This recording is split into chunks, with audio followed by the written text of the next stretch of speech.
Ya, terlihat di layar monitor Anda. Terlihat, Ibu. Terlihat Ibu. Baik. Baik. Ya, ini sebetulnya rangkuman ya, reaksi-reaksi yang dapat terjadi pada senyawa aromatik. Waktu Anda belajar di senyawa aromatik dan makromolekul, Anda sudah mendapatkan mulai dari apa itu benzena dan seterusnya. Kemudian ada senyawa aromatik polisiklik dan senyawa aromatik heterosiklik. Baik, saya hanya ingin selintas saja mengulang apa yang sudah Anda apa namanya terima waktu Anda mana tadi? Kenapa kok jadi seperti ini? Mhm. Sebentar.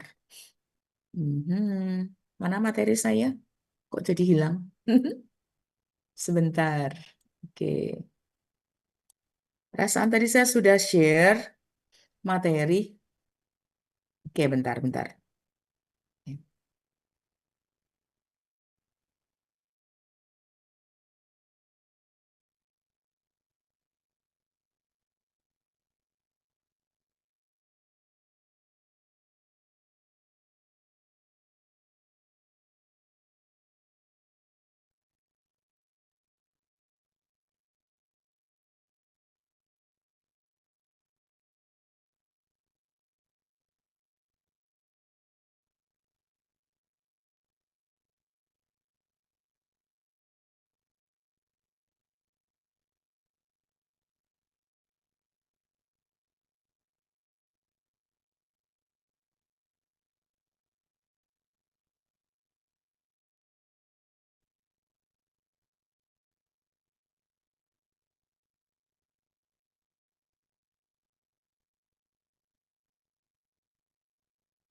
Terus, oke. Ini videonya mau dikeluarinnya gimana? Kalau misalnya, oke. Baik, kedengaran suara saya? Terdengar Ibu. Baik. Hmm, baik, kemarin waktu kita belajar substitusi elektrofilik aromatik, maka sekarang malam ini saya akan apa ya, mereview sebentar ya. Oke, baik. eh ya, oke. Ya, substitusi elektrofilik aromatik itu kemarin yang reaksi-reaksi yang terjadi pada benzena itu kalau Anda perhatikan ini adalah mekanismenya itu eh, elektrofilik yang menyerang ya karena elektrofilik Anda tahu adalah spesies-spesies yang menyukai elektron, maka dia harus positif. Baik, Anda perhatikan mulai dari benzen perubahannya menjadi apa zat antara, ya. Zat antara di sini adalah yang ion benzenium. Kemudian setelah itu pada zat antara H plusnya lepas karena diambil oleh basa, basa kuat seperti itu. Sehingga pasangan elektronnya itu kembali. Oke, saya pasang. Oke, baik. Nah, ini saya baru. Jadi ini Anda perhatikan, ingat lagi bahwa elektrofil yang menyerang itu kalau reaksi-reaksinya harus digambarkan dalam bentuk kekule ya. Jadi tidak seperti yang dengan yang bulat seperti itu. Nah, ini adalah mekanisme substitusi elektrofilik yang pertama. Nah, elektrofilnya itu bisa macam-macam ya. Jadi kalau misalnya elektrofilnya dari Cl2, kemudian dengan katalis AlCl3, maka Anda akan menjalankan reaksi halogenasi. Kalau elektrofilnya dari alkil, ya CH3 positif, dengan katalis sama AlCl3, maka Anda akan ketemu reaksi alkilasi seperti itu. Jadi satu hidrogen itu digantikan oleh alkil. Nah, ini adalah kemarin yang kita bahas ya. Jadi ada alkilasi, kemudian kalau yang digantikan satu hidrogennya dengan asil, maka Anda akan ketemu dengan reaksi asilasi. Kemudian kalau apa tuh yang masuk nitro, maka Anda akan ketemu dengan nitrasi dengan katalis asam sulfat. Lalu kalau misalnya asam sulfat pekat ya dengan gas SO3 atau oleum, maka ini akan menghasilkan asam benzena sulfonat. Nah, sekarang itu tadi yang pertama. Nah, sekarang kalau sudah ada eh, spesi atau substituen ya, yang sudah ada dalam benzen. Misalnya seperti anilin kan sudah ada NH2. Nah, ternyata kalau Anda reaksikan dengan Br2, maka ternyata Br2 ini apa tuh? Br ini akan masuk ya, akan masuk menjadi ini tadi NH2 tadi kalau Anda perhatikan maka mengarahkan substituen berikutnya itu di sini pada posisi orto dan para seperti itu. Ini orto, orto dan para. Dan ini 100%. Nah, ini perhatikan bahwa laju reaksi brominasi anilin itu ternyata apa namanya? Setelah cermati atau setelah dibandingkan lah gitu ya dengan benzennya sendiri, itu ternyata sejuta kali lebih cepat dibandingkan benzennya sendiri. Sementara kalau sudah ada nitro yang terikat pada benzen, sama direaksikan dengan asam nitrat dengan asam sulfat. Di sini kan ada apa, reaksi nitrasi, ternyata laju reaksi nitrobenzena itu sebaliknya, sepersejuta kali dibandingkan benzena. Nah, ini artinya bahwa NH2 dan NO2 yang sudah ada di benzen itu sangat mempengaruhi laju reaksi dari reaksi selanjutnya seperti itu. Ini Anda kenal dengan kemarin waktu aromatik Anda belajar dengan substitusi elektrofilik yang kedua. Nah, kemudian setelah itu, nah ini sama.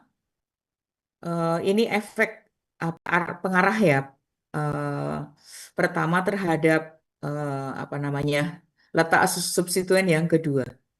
Jadi kalau di sana sudah ada klor, ternyata mengarahkan NO2-nya itu ke nitro, ke orto atau para seperti itu. Sementara kalau nitro itu hanya mengarahkan pada meta tetapi tidak orto dan para. Nah, ini kemarin Anda sudah belajar semuanya ini ya kemarin ya. Nah, sehingga Anda kalau mau melihat lagi, mungkin sekarang ada baiknya ya saya apa namanya kalau malam ini ada di dekat Anda itu buku Pak Fessenden jilid 1. Nah, itu Anda boleh mulai membuka pada halaman nanti mulai dari reaksi, nah ini halaman 484 nanti ya. Oke, kalau tabel ini Anda akan jumpai di halaman sekitar 477. Nah, di mana pada tabel ini Anda belajar bahwa kalau mulai dari gugus NH2, NHR, OH, OR, sampai ke bawah ini halogen, ini adalah gugus-gugus yang mengarahkan ke ortopara. Sementara kalau yang sebelah kanan ini adalah gugus-gugus yang mengarahkan substituen itu ke arah meta.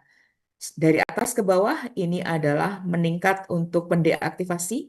Sementara kalau yang sebelah kiri sebaliknya, dari bawah ke atas ini adalah semakin kuat efek orto dan paranya. Jadi kalau Anda lihat cirinya, pengarah ortopara ini memiliki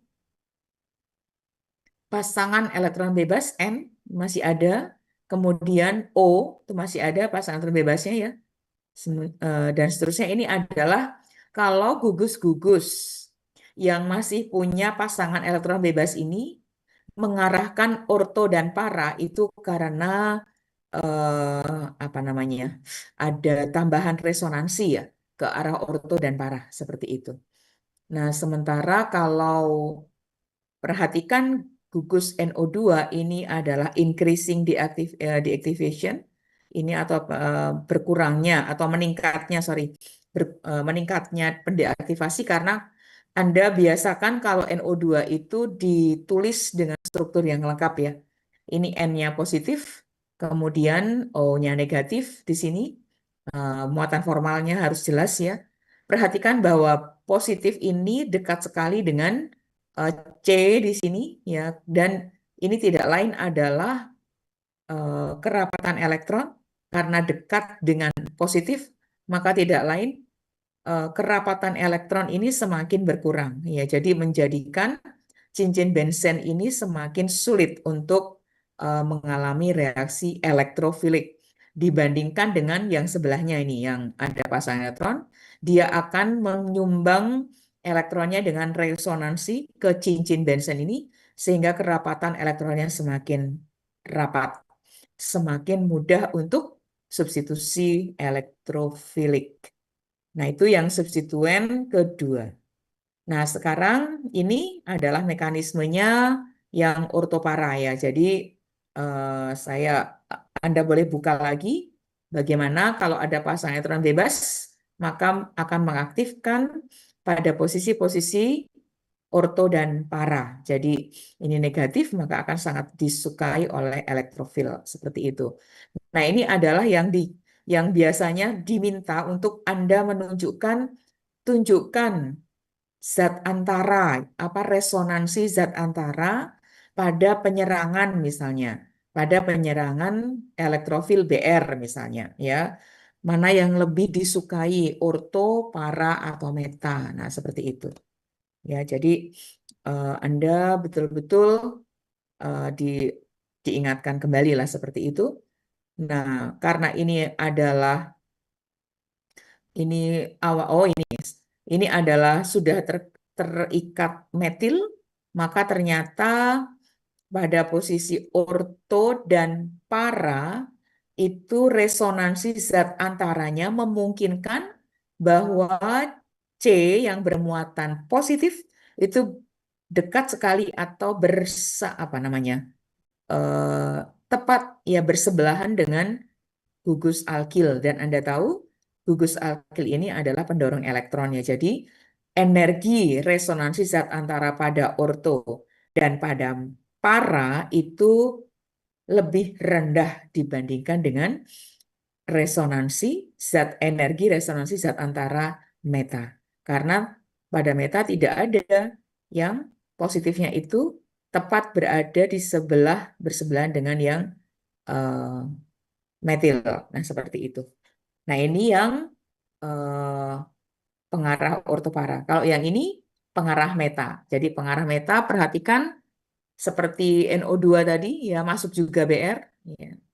Anda perhatikan mengapa kok meta itu yang menjadi eh, dibandingkan ortopara, mengapa meta yang dipilih? Anda bisa melihat dari resonansi zat antaranya, ternyata pada posisi orto itu persis muatan positif pada karbon itu bersebelahan dengan juga muatan positif di N. Maka ini akan menghasilkan tolak-menolak yang sangat besar. Ini energi keadaan zat antara pada orto sangat tinggi energinya, begitu juga dengan para. Anda akan menemukan bahwa salah satu resonansi zat antaranya itu ditemukan bahwa muatan positif itu bersebelahan dengan si N yang juga bermuatan positif. Nah, ini betul-betul sangat tinggi ya energi aktif energi zat antaranya.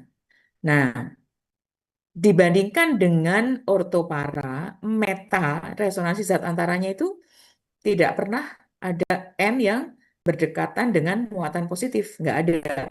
Nah, dibandingkan orto dan para, hanya meta yang energi resonansi zat antaranya itu lebih rendah. Jadi ini yang di eh, pengarah meta itu yang seperti ini. Jadi sebetulnya intinya adalah membandingkan energi zat antara. Semakin tinggi energi zat antara, maka itu tidak akan terjadi ya. Jadi eh, atau tidak akan dihasilkan lah produk karena zat antaranya tinggi energinya. Baik, ini substitusi elektrofilik yang kedua. Sekarang elektrofilik yang, nah ini kesimpulannya maaf. Nah ini kesimpulan-kesimpulan penting. Jadi kalau substituen pelepas elektron adalah suatu pengarah ortopara dan mengaktifkan cincin terhadap elektrofilik. Seperti ini, ada gugus CH3 dengan apa namanya dapat melepas atau menyumbang sebagai pendorong elektron, sementara kalau ada gugus-gugus yang ada pasangan elektron bebas, ini adalah menyumbang dengan cara resonansi tambahan seperti itu. Nah, kecuali ini ortopara ini halogen, tetapi dia karena keelektronegatifannya tinggi, maka dia akan bertindak sebagai pendeaktivasi, walaupun mengarahkan pada orto dan para. Nah, sementara kalau gugus itu penarik elektron, maka dia akan mengarahkan pada posisi meta dan mendeaktifkan cincin terhadap elektrofil. Jadi untuk eh, gugus-gugus yang penarik elektron maksudnya itu cenderung untuk mengarah meta. Baik. Nah, kemarin Anda sampai di sini ya. Jadi sampai bahwa kalau sudah ada dua gugus yang berada di cincin bensen, bila akan masuk lagi satu elektrofil, maka mau kemana yang ketiga itu? Jadi Anda harus mempertimbangkan yang pertama ini jika dua substituen mengarahkan suatu gugus masuk ke satu posisi, maka posisi ini akan menjadi posisi utama substituen yang ketiga. Jadi ini perhatikan ada CH3 dan ada NO2. CH3 mengarahkan pada orto dan para. Seperti itu. Nah, ini NO2, ini juga ternyata kebetulan metanya tuh ada di sini dan di sana. Nah, artinya posisi yang ditunjuk ini itu adalah posisi yang memang diarahkan baik pada metil ke orto dan para maupun diarahkan juga untuk meta itu ke arah meta-meta gitu ya. Tapi sesungguhnya yang menang itu adalah yang pendorong elektron ya nanti ya. Nah ini sama seperti yang nomor satu sebetulnya. Nomor dua ini, jika dua gugus bertentangan dalam efek pengarahannya, maka aktivator lebih kuat yang akan menang. Samalah ya, jadi apa namanya? Ini OH dan CH3. Oke. Nah, Anda tadi dari tabel itu OH itu lebih kuat pendeaktivasi dibandingkan metil. Maka si NO2 yang masuk ini ortoparanya terhadap OH. Jadi di atas ini atau di bawah ini ya. Seperti itu. Ya, jadi bukan NO2-nya tidak di sini, tidak di ortonya metil maksudnya, tapi di ortonya dari terhadap OH, itu maksudnya. Ya, oke, itu diperhatikan. Eh, yang tiga, jika dua gugus diaktifasi berada pada cincin, ialah karena dua-duanya pendeaktivasi maka akan sulit ya. Nah, sedangkan yang ini, jika dua gugus berposisi meta seperti OH dengan CHO di sini, karena halangan sterik, maka kalau ada BR yang mau masuk di sini kan BR2 dengan Fe Br3 yang masuk adalah mau BR plus. Maka BR plus ini walaupun OH ini kan orto orto para di sini, tapi BR yang masuk itu tidak dijumpai pada posisi yang diapit oleh dua gugus ini. Dia akan memilih posisi yang di sebelah kiri dari OH yang tidak lebih tidak apa ya namanya halangan sterik ya seperti itu. Bayangkan kalau tiga-tiganya di sini kan akan sangat meruah. Jadi ternyata hasilnya adalah posisi orto, orto dan para dari OH min. Maka hasilnya adalah para di sini atau ortonya di sini. Nah, seperti itu ya. Oke, baik. Nah, sekarang ini yang baru. Oke. Anda masih mendengar suara saya? Terdengar, Ibu. Oke.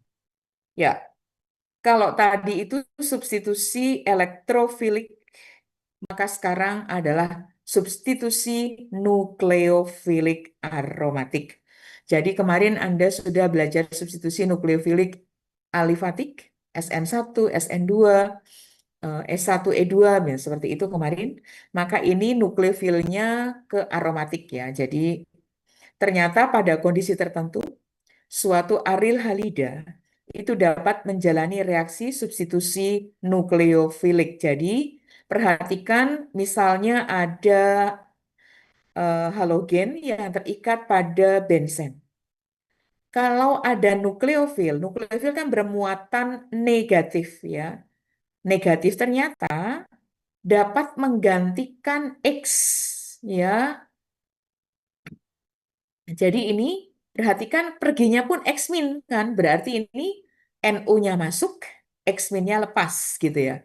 Jadi ini hampir mirip dengan eh, substitusi nukleofilik alifatik kemarin. Misalnya kalau Anda ada etil bromida direaksikan dengan NaOH, maka hasilnya adalah etanol plus X-min, misal apa tuh Cl-min gitu kan. Jadi yang terusir adalah X-minnya digantikan dengan nukleofilnya, seperti itu. Bagaimana reaksi ini dapat terjadi?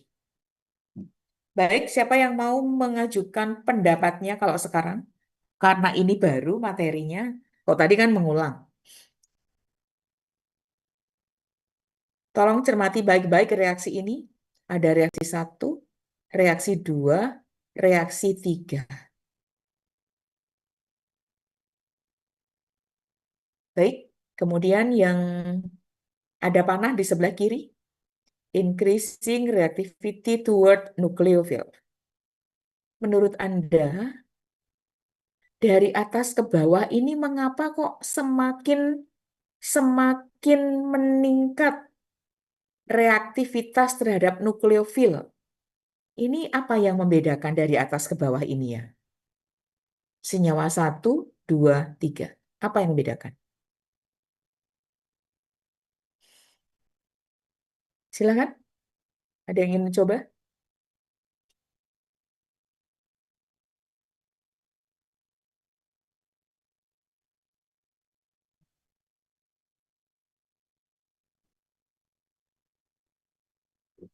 Ada?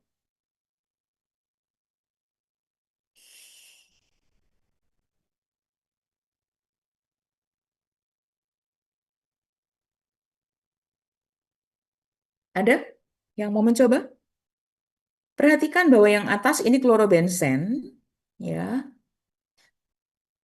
Cl ini lepas bukan digantikan dengan OH-min. Kondisinya bagaimana nih dari atas ke bawah ini? Kondisi reaksinya menurut Anda bagaimana? Cenderung apa?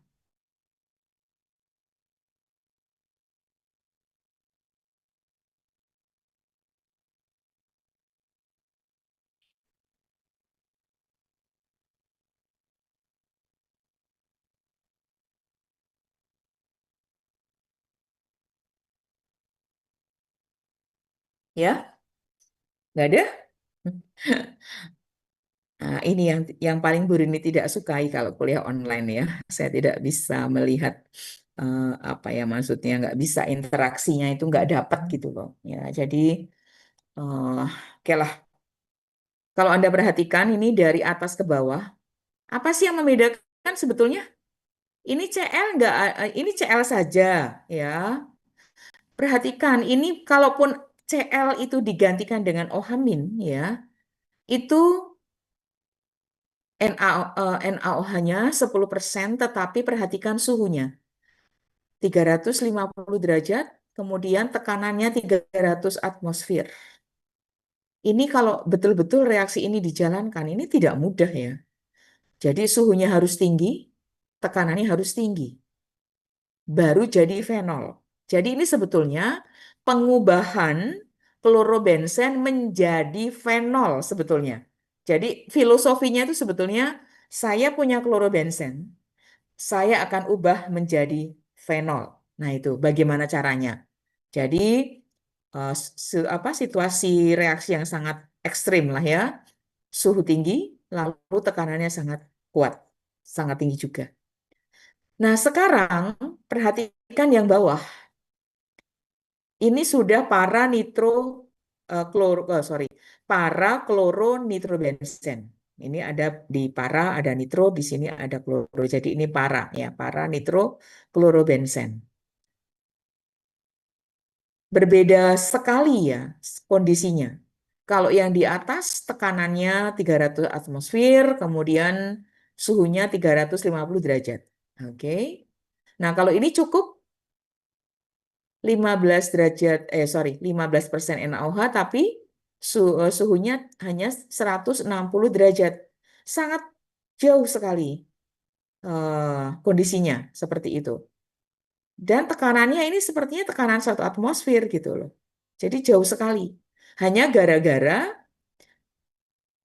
di paranya itu ada gugus nitro atau gugus penarik elektron. Maka Cl-nya menjadi OH.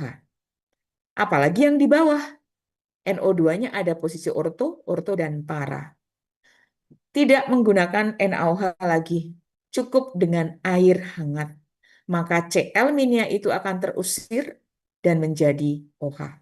Ya, jadi apa namanya, mudah sekali gitu ya, sepertinya ya, maksudnya itu untuk mengubah Cl ini menjadi OH.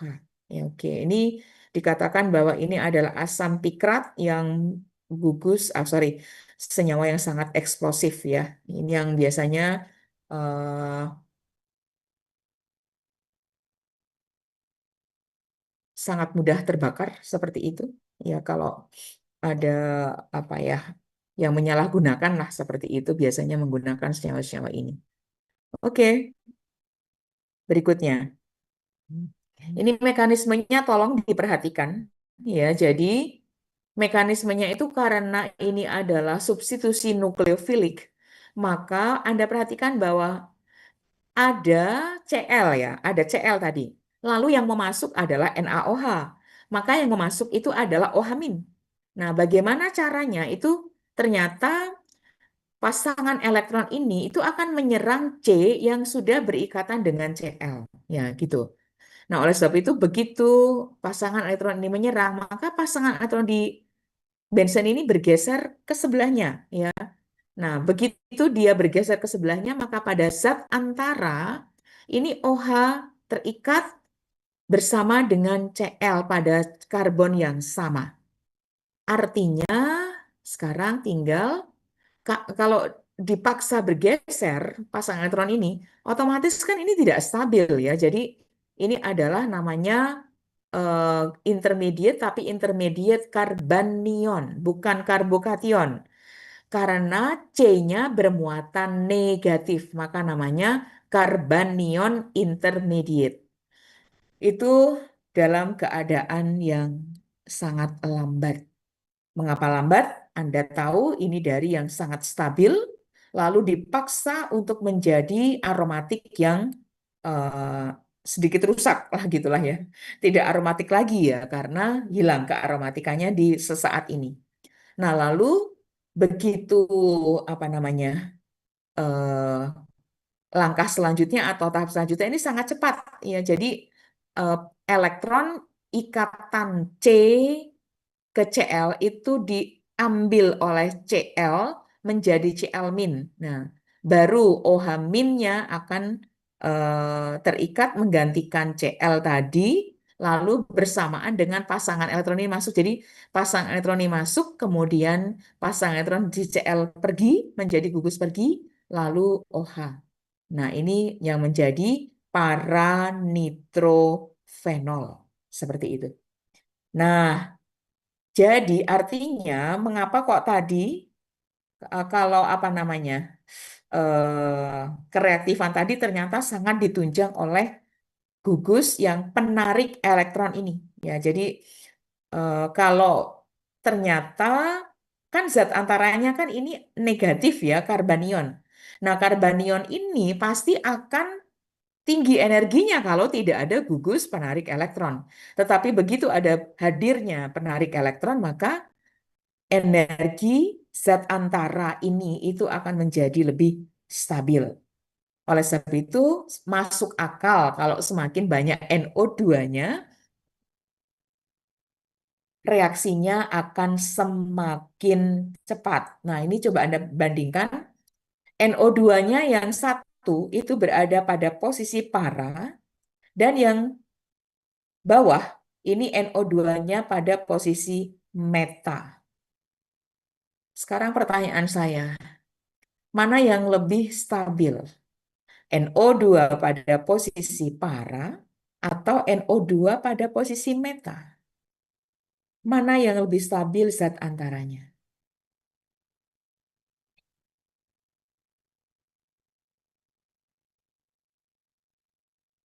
Indikatornya apa? Itu maksud saya. Jadi kalau Anda mengatakan, oh itu yang lebih lebih stabil yang bawah, nah, kenapa? Atau Anda mengatakan yang lebih stabil yang atas, Bu, itu kenapa gitu? Silakan, gantian. Ada yang silakan, monggo. Siapa yang akan menyumbangkan ide atau gagasannya? Silakan, saya undang. Ada?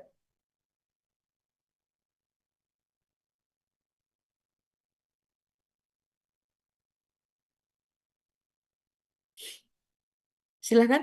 Dari gambar ini mana yang lebih stabil? NO2 pada posisi orto, sorry, pada posisi para atau pada posisi meta?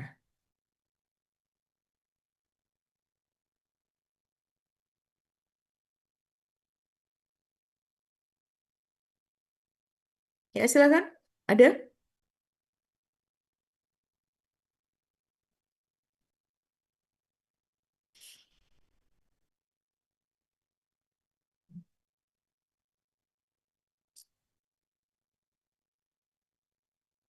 Hmm? Diam 1000 bahasa semua? Oke, baik. Ya sudah, kalau nggak ada yang mau. Oke. Anda perhatikan bahwa apa bedanya antara yang atas dengan yang bawah. Oke ya. Jadi yang atas, perhatikan pada kalau NO2 pada posisi para. Perhatikan bahwa yang beresonansi itu pas apa? Muatan negatifnya itu kemana saja gitu ya. Karena kan tadi muatan negatif yang atau pasangan elektron ini tidak dipusatkan pada C ini, tetapi dia bisa beresonansi, bergeser ke ikatan sebelahnya menjadi ikatan ganda. Oke. Nah, otomatis ini keluar. Karena ini bergeser, berarti ini keluar. Keluarnya ke C yang ini. Yang ini. Nah, begitu sudah di C yang ini, nah perhatikan, jadi ini kan ini pasangan elektronnya ada di sini. Nah, begitu sudah di sini, ini sebetulnya ada resonansi tambahan. Coba Anda perhatikan dari sini itu bisa kemana saja. Yang pertama adalah bisa masuk ke sini, masuk ke sebelahnya ini, lalu pasangan elektron ini keluar ke C yang ini. Nah, itu ada di bawah, ya, ada di bawah ini. Jadi pasangan elektron ini masuk ke sini ikatan ganda, Lalu pasangan apa tuh ikatan ini keluar ke C sebelahnya. Jadi ini ya. Ini jalur yang ke bawah. Lalu bisa juga, bukankah ini adalah sepasang elektron seperti itu? Maka bukankah di sini ada sepasang ikatan ganda? Maka yang pasangan elektron ini itu akan ke ikatan MC ini menjadi ikatan ganda. Nah, lalu pasangan elektron ini ke O. Jadi menjadi negatif tadi kan yang di atas sudah negatif memang.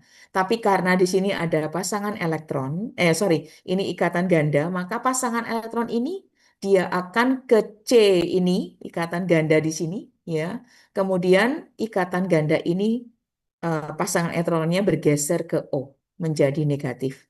Nah, itu kalau NO2-nya itu ada di posisi para, maka intinya itu Anda bisa melihat semakin banyak struktur-struktur resonansi yang bisa digambarkan. Atau yang bisa, kalau semakin banyak struktur resonansinya, 1, 2, 3, 4, tentu saja energi resonansi zat antara ketika NO2-nya itu di para, itu relatif eh, rendah ya energinya. Sementara yang kalau posisi meta itu hanya kemungkinannya ya berarti setelah elektron ini masuk, ini keluar, ini menjadi sini, lalu ini masuk lagi, ini keluar di sini. Hanya 1, 2, 3. Hanya 1, 2, 3. Yang di atas 1, 2, 3, 4. Jadi eh, Anda bisa menyimpulkan semakin banyak struktur resonansi, bukankah energi zat antaranya semakin rendah, semakin stabil. Maka ketika NO2 itu ada di posisi meta, justru dia lebih tidak stabil ya zat antaranya atau energinya lebih tinggi. Tetapi kalau NO2-nya ada di posisi para, maka memungkinkan keadaan zat antaranya itu semakin banyak seperti itu dan semakin stabil seperti itu. Baik, baik, Anda boleh membuka mulai halaman 470 yang ada alkil benzen. Ya, kita akan bicara dengan sintesis sekarang. Ya, ada di halaman 484. Perhatikan bahwa semuanya ini baik toluen, etil benzena, isopropil benzena, ini adalah alkil, alkil, alkil. Kalau direaksikan dengan MnO4 panas, maka ini adalah oksidator. Oksidator. Perhatikan, entah itu metil, entah itu etil, entah itu isopropil, semuanya berubah menjadi asam benzoat atau gugus alkil menjadi COOH kalau Anda reaksikan dengan MnO4 amin. Dalam sintesis organik ini dikatakan sebagai transform gugus fungsi, perubahan gugus fungsi dari alkil menjadi asam benzoat. Caranya, kalau alkil, alkil, alkil, maka cukup Anda reaksikan dengan oksidator kuat, yaitu MnO4 panas. Dari toluen menjadi asam benzoat. Dari etil benzena menjadi asam benzoat. Dari isopropil benzena sama, menjadi asam benzoat. Baik, ya silakan siapa yang mau coba study problem. Oke. What would be the oxidation product of tetraline with hot ini KMNO kalium permanganat ya oke. Larutan kalium permanganat panas. Silakan ini mau jadi apa ini ya? Siapa yang bisa menjawab? Silakan.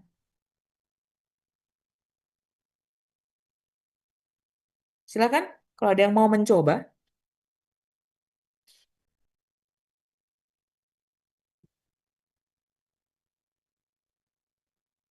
Ada?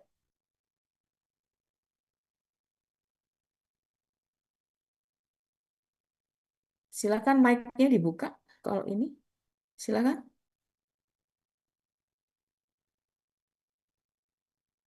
Ada? Izin mencoba, Bu. Ya, silakan. Ya, Jadi di karboksilat, Lorino gimana? jadi asam benzoat, tapi ada 2 gugus CO ini. Oke. Karena ini ada CH2, ini CH2, maka ini menjadi waktu senyawa bergugus fungsi ganda, Anda kenal asam ortoftalat?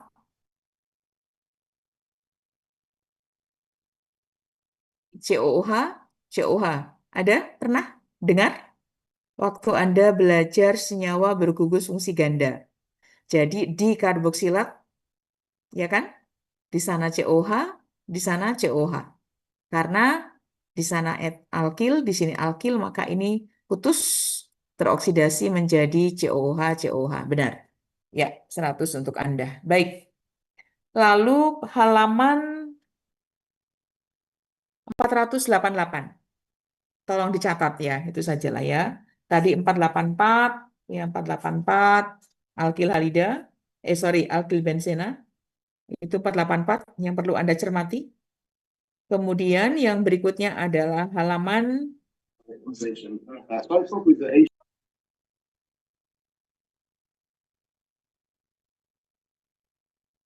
ya, kayaknya ada yang bocor ya. Di halaman 488. Oke. Halaman 488, Anda perhatikan bahwa, nah ini, Anda judulnya saja garam diazonium, ya garam diazonium. Oke ya. Mana yang garam diazonium itu ya? Coba kita perhatikan. Untuk dari benzen ke nitrobenzen, Anda sudah tidak asing lagi ya. Jadi Anda reaksikan dengan HNO3 dengan asam sulfat, maka akan Anda hasilkan nitrobenzen. Nah, sekarang nitrobenzen itu bisa direduksi dengan besi, kawat besi dalam larutan asam HCl. Maka NO2 itu akan menjadi garamnya NH3 plus Cl min. Lalu ketika ditambahkan basa dalam suasana basa, perhatikan garam tadi NH3 plus Cl- tadi menjadi anilin. Jadi ini adalah Anda kemarin mungkin akan sulit bagaimana ya Bu memasukkan anilin ke benzen. Nggak bisa dengan jalur substitusi elektrofilik. Tidak ada. Coba Anda cek. Untuk substitusi elektrofilik pertama itu tidak ada reaksi yang menghasilkan anilin. Tidak, ya. Nah, inilah jalurnya dari benzen menuju anilin. Nah, lalu apa yang terjadi selanjutnya kalau sudah ada anilin?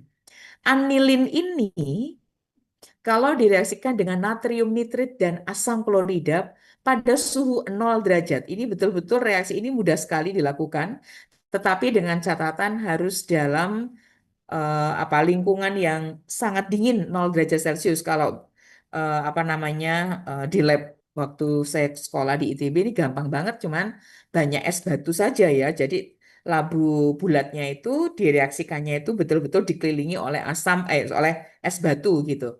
Betul-betul akan menghasilkan ini benzena diazonium klorida. Apa istimewanya? Benzena diazonium klorida ini apa istimewanya? Tidak lain ini adalah N positif N ganda 3 Cl-. Nah itu ya. Ini tidak lain adalah ini nggak stabil ini. Mudah sekali ini begitu sudah menjadi apa benzena diazonium klorida ini tidak lain karena ini positif N yang ganda 3 ini dia akan mengambil pasangan elektron sebelahnya ke N. Artinya sekarang yang tadi muatan formalnya positif itu sekarang betul-betul menjadi netral, menjadi gas N2 lepas. Nah, begitu sudah menjadi gas N2, ini sangat-sangat potensial karena Anda memiliki benzen yang positif. Artinya apa?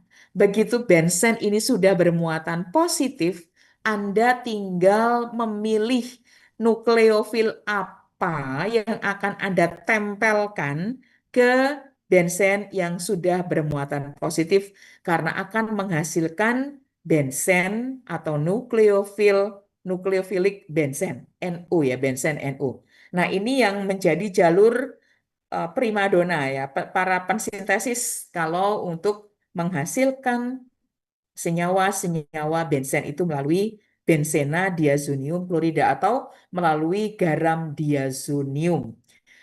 Bagaimana cara membuat garam diazonium? Tidak lain adalah ini jalurnya, benzen dinitrasi, kemudian setelah dinitrasi direaksikan dengan kawat besi dengan larutan asam klorida menghasilkan garam ya, garam amonium klorida tapi aril.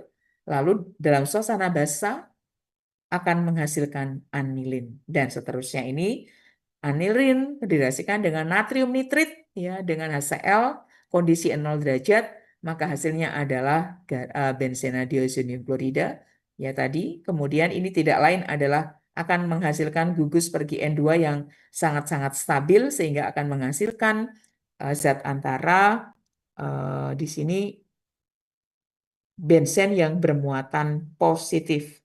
Nah, di halaman 489 Anda akan mendapatkan atau mempelajari nukleofil apa saja yang bisa masuk ke benzen yang sudah bermuatan positif. Anda perhatikan bermacam-macam yang bisa Anda lakukan. Begitu sudah anilin direaksikan dengan NaNO2HCl 0 derajat, ini adalah kas tadi untuk menghasilkan garam diazonium klorida. Lalu kalau Anda reaksikan dengan Cu2Cl2 di sini, maka benzennya akan ditempeli oleh klor dari Cu2Cl2. Kalau Cu2Br2 hasilnya bromobenzen. Kalau CuCN akan menghasilkan benzenonitril. Hati-hati kalau Anda sudah ketemu dengan CN itu bisa bermacam-macam apa tuh reaksi kelanjutannya. Kalau ini direduksi ya direaksikan dengan misalnya CN apa namanya kalau ditambah dengan H2 katakan begitu maka akan menjadi CH2, NH2 dan seterusnya. Ini menjadi apa amina ya. Tapi kalau dioksidasi akan menjadi asam benzoat COOH ya. Jadi CN ini bisa menjadi COH dengan juga dioksidasi seperti itu. Oke.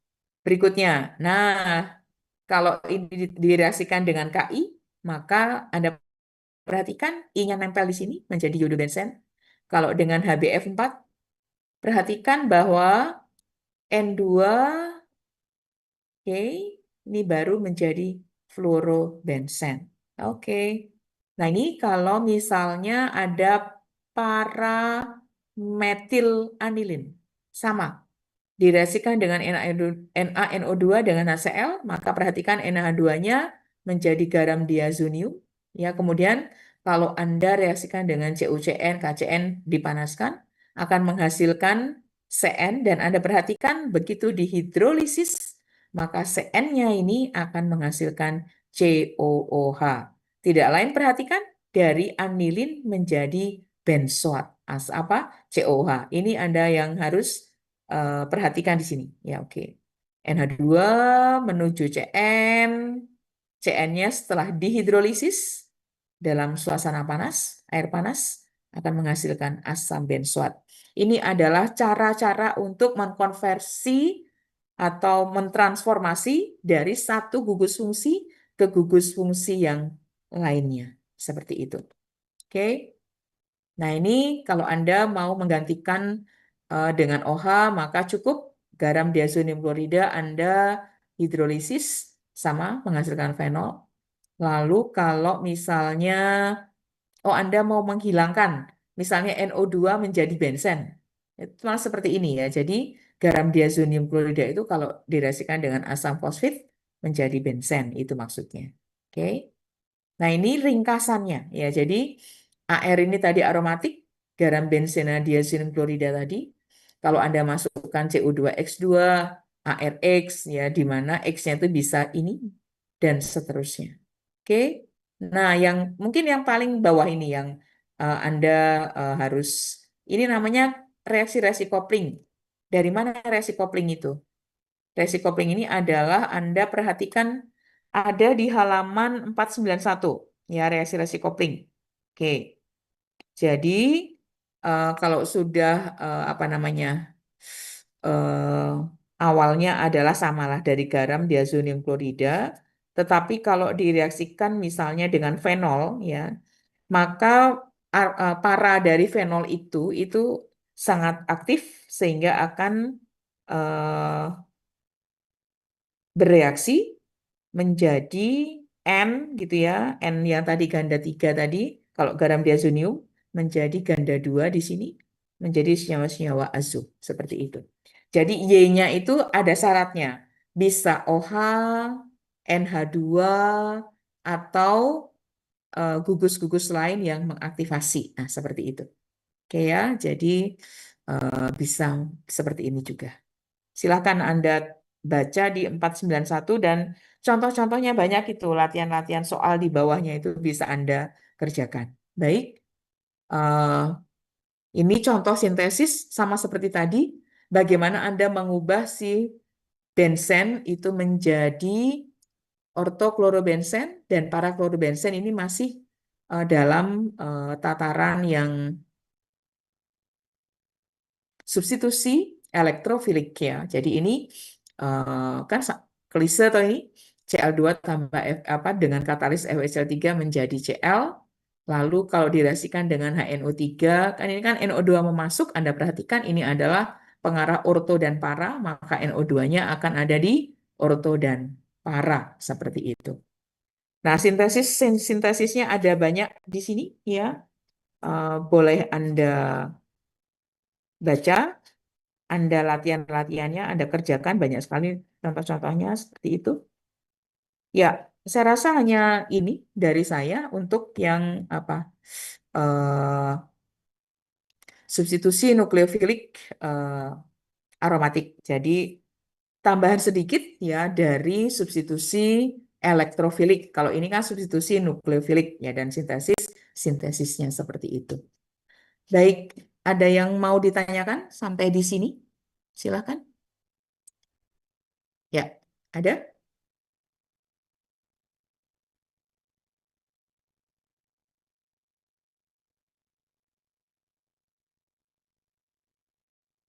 Ada?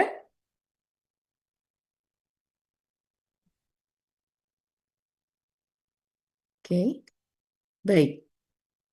Kalau tidak ada, saya hanya ingin ya ini materi yang terakhir dari saya nggak banyak, tapi maksud saya Anda tolong dipelajari dari substitusi elektrofilik pertama, kedua, ketiga tadi. Ini PPT-nya saya akan unggah ke Vklas ya untuk ini. Kemudian mungkin ada beberapa latihan yang bisa Anda kerjakan lah ya, Anda unggah. Nanti jawabannya lalu eh, ada ujian satu lagi dari saya, materinya ini. Udah gitu aja. Kapan kelas A, kelas B, kelas C bisa seperti itu. Tolong disepakati. eh, Kalau tidak salah ini pendidikan kimia ini sibuk dengan MUBES ya sekarang ini. Mungkin Lorino dan akan digantikan itu ya, Lorino ya. Halo. Ya, ya Ibu, Itu sampai hari apa? hari Minggu Bu. Hari Minggu masih. Masih. Hari Minggu masih. Berarti ya monggo disepakati mulai dari Senin saya hanya bisa mungkin Senin atau Selasa. Senin itu sudah tanggal 22, Selasa itu sudah 23. Dan nggak mungkin di 24, nggak mungkin. Jadi hanya Senin dan Selasa itu saja. Materinya ini tadi halaman dari ya mungkin Anda tadi nanti PPT-nya saya sampaikan, lalu intinya mulai dari alkil benzena di 484 tadi, ya kemudian lihat contoh-contohnya, contoh soalnya bagaimana, lalu di garam benzena diazonium, kemudian sampai reaksi-reaksi kopling. Nah itu eh, tolong Anda dipelajari sampai di substitusi elektrofilik aromatik ya, seperti itu. Nah, udah, memang sudah habis materinya sampai di situ. Di bab aromatik, bab 9. Oke. Kok bab 9 toh? 10 kalau aromatik. Baik. Ada yang mau ditanyakan tidak? Cukup? Ya, ini banyak sekali kayaknya nggak masuk. Ini terakhir ini 77. Mbak, saya pengen ini sih. Oke. Ya. Mhm.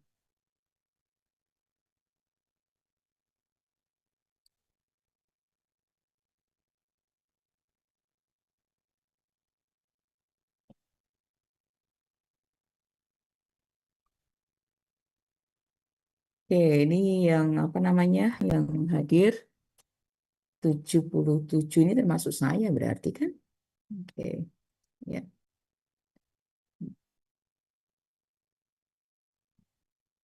Oke, ya. Ini partisipannya. Oke, saya hanya ingin oke, screen. Mhm. Oke, 77 sebentar. Saya apa namanya? Cek kehadirannya. Oke, di sini.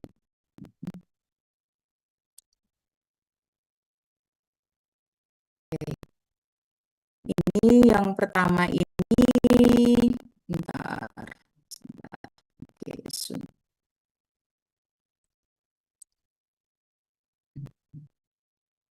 ya, ada Restu, ada Dian, Putri, Anggun, Natasha Koreana, Nur Isyana, Siska, Siti Manda, Angela Merici, Cisa, ya, oke. Kemudian ada Fatwa, ada Inayah, Intania Putri. Baik, sekarang dari Tar, Inayah, Intar. Oke. Mhm. Ya, saya screenshot lagi. Bentar. Ini dari Inayah sampai ada Berta Salma. Oke.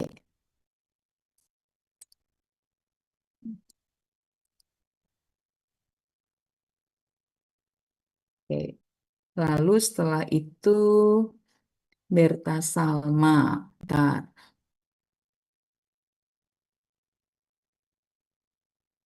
Hadir Ibu. Ya.